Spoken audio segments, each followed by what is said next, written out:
ዓለም አቀፍ ትኩረት የተነፈገው የሱዳኑ የእርስ በርስ ጦርነት በኢራኑ ጦርነት ምክንያት አሁን ሱዳን ላይ ስለሚካሄደው ጦርነት ማንም አይናገርም።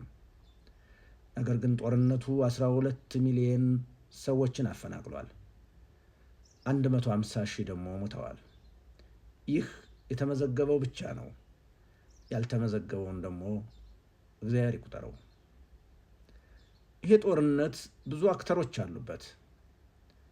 ነገር ግን ዋናዎቹ ተዋጊዎች ሁለቱ ጀነራሎች ናቸው። ጀነራል አልቡርሃኒ የሱዳን መንግስት እመራለሁ የሚለው አካል ነው። ሁለተኛም ጀነራል ሄሚቲ የፈጣን ድጋፍ ኃይል የሚባለውን የሱዳን ጦር የሚመራ ነው። ይሄ ጦርነት በአምስት ዋና ዋና ጉዳዮች ላይ መሰረት ያደርጋል። የመጀመሪያው የስልጣን ጦርነት ነው። ሁለቱ ለስልጣን ከፍተኛ የሆነ ፉክክር አለባቸው።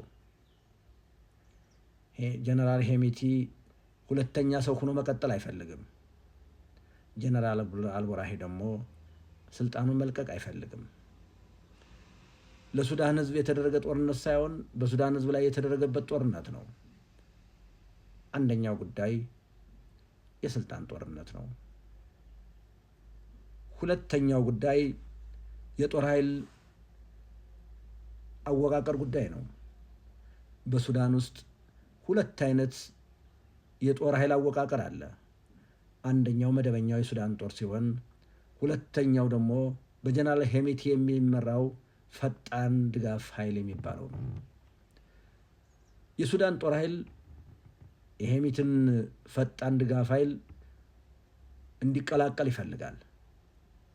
ይሄኛው ክፍል ደግሞ ይህን መቀላቀል አይፈልግም፣ እንዳለ እንዲቀጥል ይፈልጋል።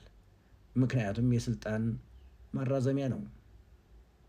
ሶስተኛው ጉዳይ የሚያጋጫቸው የኢኮኖሚ ፍላጎት ጉዳይ ነው። ሱዳን ብዙ ጸጋዎች ያሏት ሀገር ናት።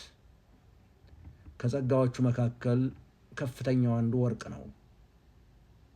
ጀነራል ሄሚቲ የሚቆጣጠረው የወርቅ ክምችት አለ። ይሄ የወርቅ ክምችት ለጦርነቱ አንዱ መነሻ ነው።